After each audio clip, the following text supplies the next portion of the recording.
আসসালামু আলাইকুম। দৈনিক পুনর্জাগরণ বিডি 24 নিউজে আপনাদেরকে স্বাগতম। ভোঙ্গামারীতে কর্মী শিক্ষা শিবির আয়োজন। কফিজুর রহমানের ভিডিও চিত্রে দেখুন বিস্তারিত।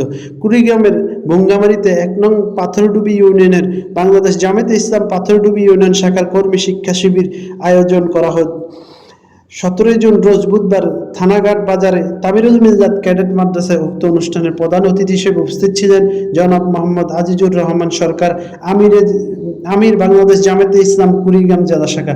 প্রধান আলোচক জনাব মাওলানা মোহাম্মদ আব্দুল মতিন ফারুকী, বিশেষ অতিথি আনোয়ার হোসেন এবং জনাব ফেরদৌস হোসেন এবং জনাব মাওলানা রুহুল আমিন হামিদি, সাবেক আমির বাংলাদেশ জামায়াতে ইসলাম ভোঙ্গামারী উপজেলা শাখা।